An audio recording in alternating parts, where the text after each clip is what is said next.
Well, to I knew that America? my father had come to America and that I was going to follow him, but I didn't know when. Did you feel, you were at that time 11 years old, did you feel any fear with the current events at that time? You know what happened with the Sudetenland? I don't think when I was in Prague I felt any fear. But, you know, it's hard to remember.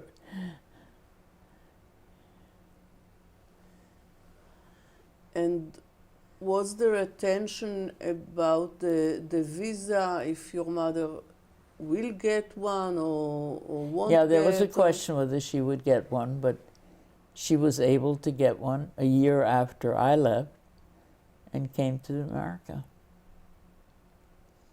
Your father left in 38. I left you in left 39. in 39, and your mother? Left in 40. When it After was the Anschluss, yeah. already a war. Yeah. Well, but not between Germany and the United States. No. Yet. No. So when your mother went to the American embassy to renew the visa, they said, as you said, they said either now or never. No, they didn't say either now or later. Or never. Oh, never. Never. So, so you went on the same day or on the same week? It was all of a sudden for you? Fairly quickly, but you know, That was March 39, but before the 15th of March? I don't remember. Because, you know, the 15th of March was when all Czechoslovakia became So it had to German. be before. Yes, it was before. I arrived in this country on the 3rd of March, in the United States on the 3rd of March. So it was February when you went out. Yeah. So you sailed from Czechoslovakia to America all by yourself? Yeah. You weren't even 12 at that time. I was 12. She took me to. We spent a few days in Paris and sightseed, and then she took me to the on the train, and put me on the boat. Where? Where? Where? In Le Havre, at the harbor. She put me on a boat.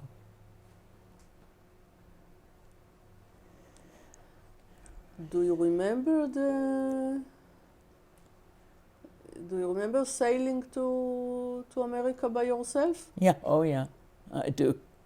How was it? How was it? I guess okay. Not so easy to do it by yourself at that age. There were 3 other women in the stateroom with me, and I remember being up on deck, and I remember drinking a lot of tomato juice because it was my first experience with tomato juice, and getting very sick. And after that, it was a long time till I touched it again. And you weren't seasick? Once, yeah.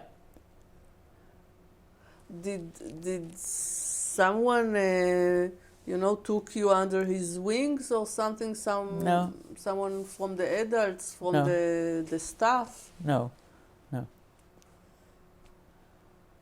It was a week, 2 weeks of sailing? About a week. 8 days, something like that. No. The others who went on this boat, you don't know where they were from or No, I don't know. anything about them? They obviously were German speaking, but I don't know any.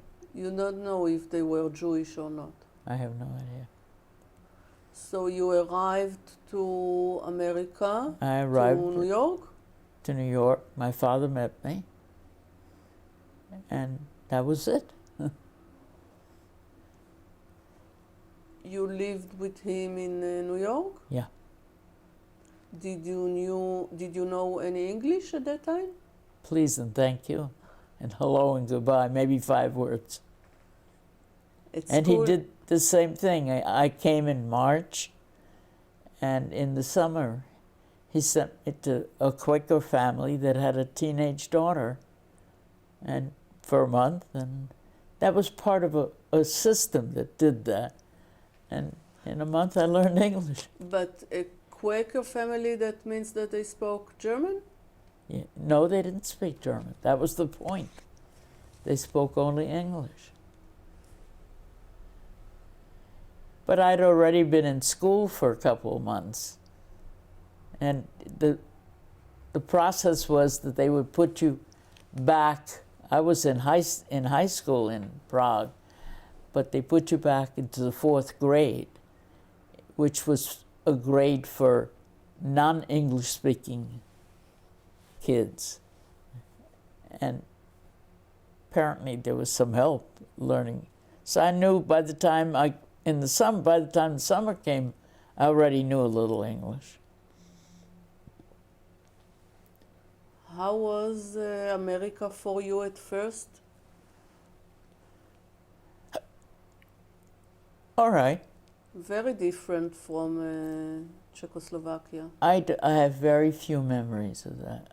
You know, I came, I took care of my father, and What does it mean?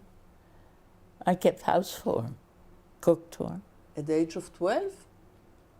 Before that, you never touched anything in the kitchen. You said you had a maid. I had to learn. I had to learn. And this friend of his lived in the same building.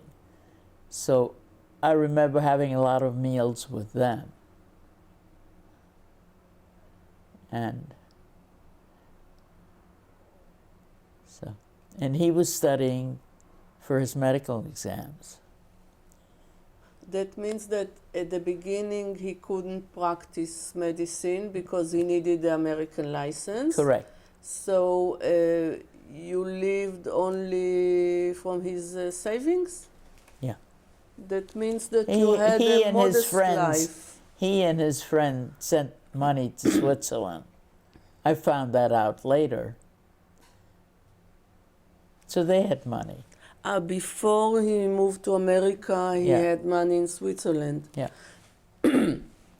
I think he had to go. He had to go to the university in America to. No, he just had to. That. Well, just yes, the he exams? did take some courses, and he took his exams. It wasn't something of a few months. It was more than a year or Almost something a year. like that. Yeah.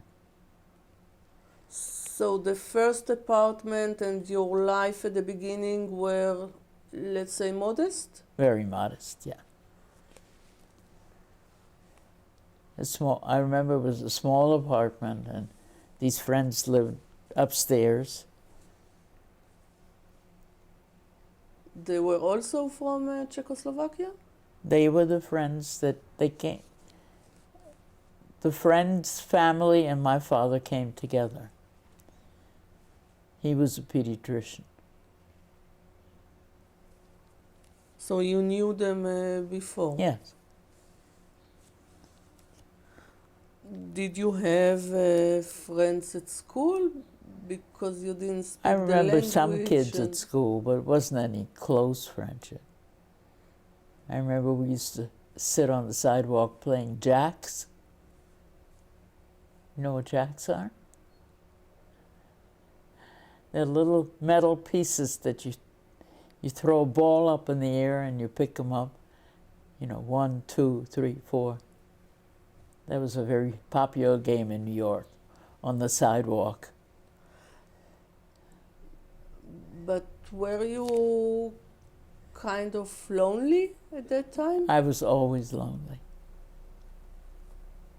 My parents were a little older, and they went through a very rather ugly divorce, and I was always lonely. And they didn't keep it from you? You were involved in the whole process? Not, I'm sure they kept some things from me. I'm sure of that, but and my mother came to to America because I was there. You wrote letters to your mother the I'm whole sorry? time? You wrote letters? You sent letters to your mother the whole time that you were in America and she was in Prague? Yeah. Yeah. That means that at least once a week you had a letter from your mother? I don't remember. But you remember the anticipation for Her coming? for the Yeah. letters?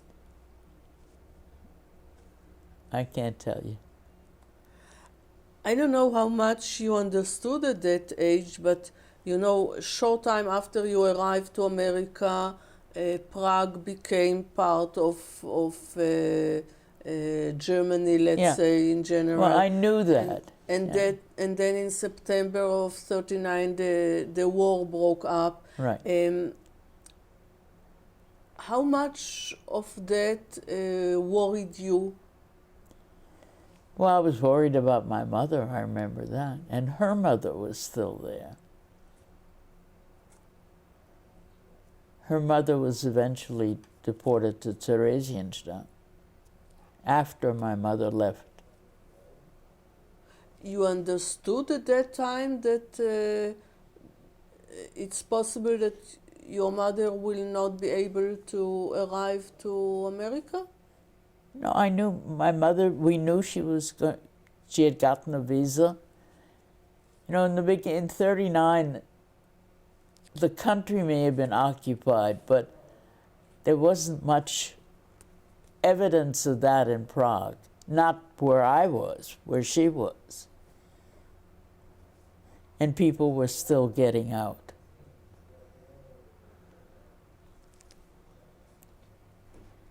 So she had her visa in Come 39? in.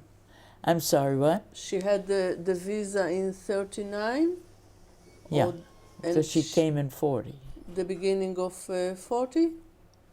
I think so. That means that you didn't see her for around a year.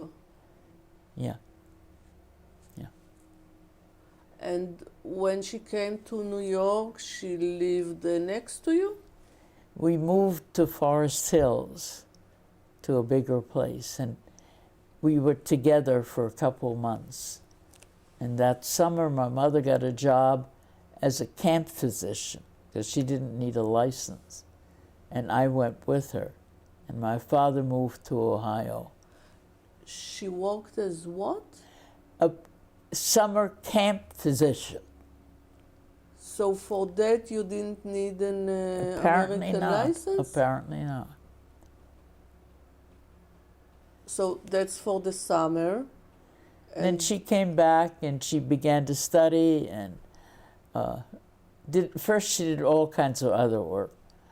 And then she was a house mother at a boarding school and on and on. And then she began to study and did an internship in a hospital in Norristown, Pennsylvania, and took her exams and opened her own practice. In Pennsylvania? Yes, in Philadelphia. So your mother was in Philadelphia. You were with her the whole time?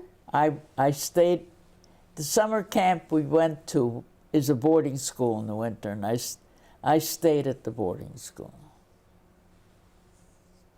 That wasn't in Pennsylvania. It was in Connecticut.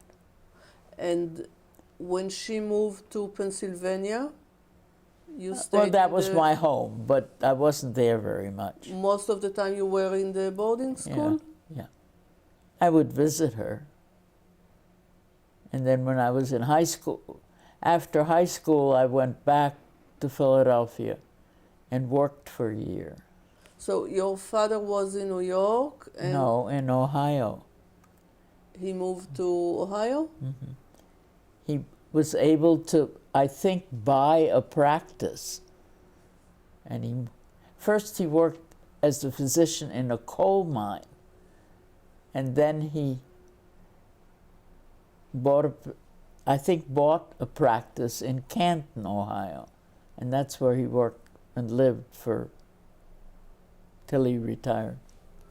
So your father was in Ohio, your mother was in Pennsylvania. Pennsylvania, and you I were was in Connecticut.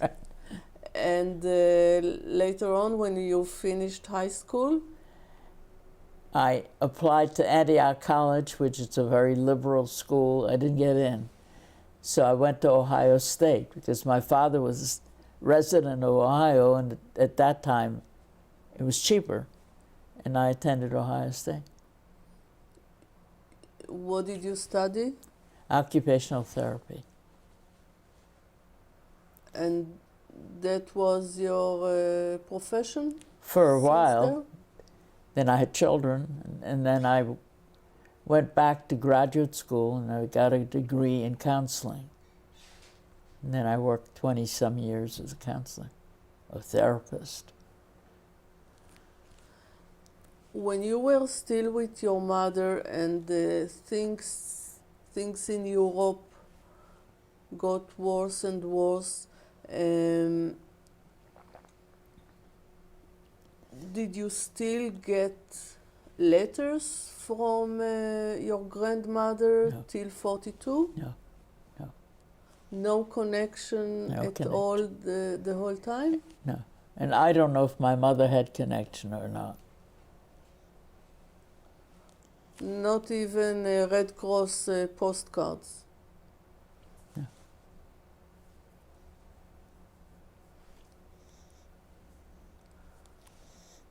You didn't know about what's going on in Europe at that time? Yes, I did. You know, you listen to the radio, you read the news. I don't know how much I read the newspaper. I remember listening to the radio. But if we are talking about what happened to the Jews in Europe, they didn't talk about it so much in the American radio. That's true. But, you know, we were just minimally Jewish. In America, you didn't live a Jewish life, not till I connecting to the Jewish community. Not till I got married. No, that's not true. While I was in college, I was active at Hillel, you know, the student foundation. Why in college? Because I became interested in, some of my friends were more Jewish.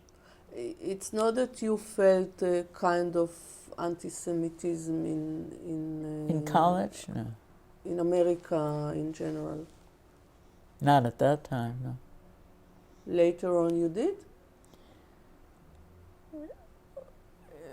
I heard more about it then.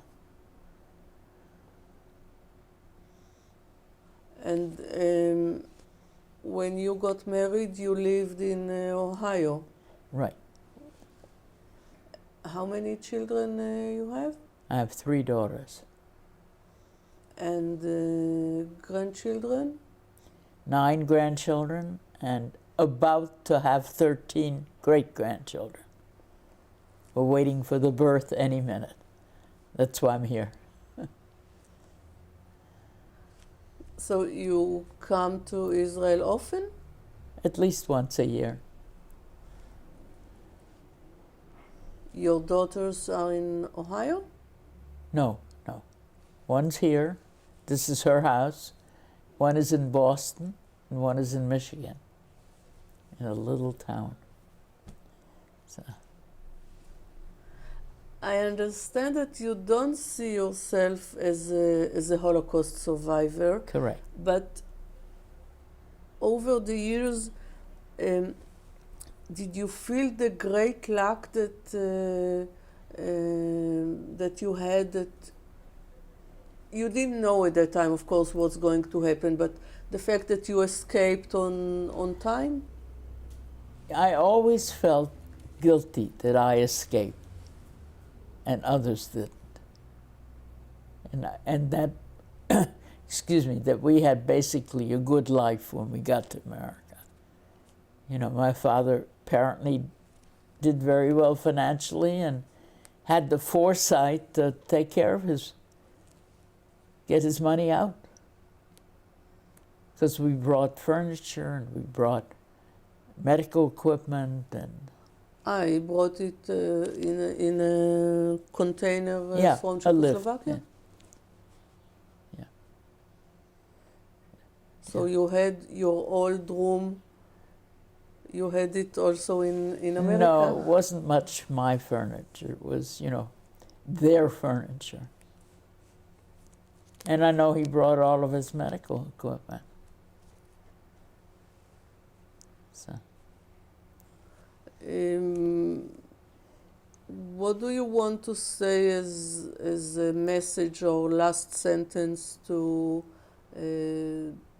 conclude the interview?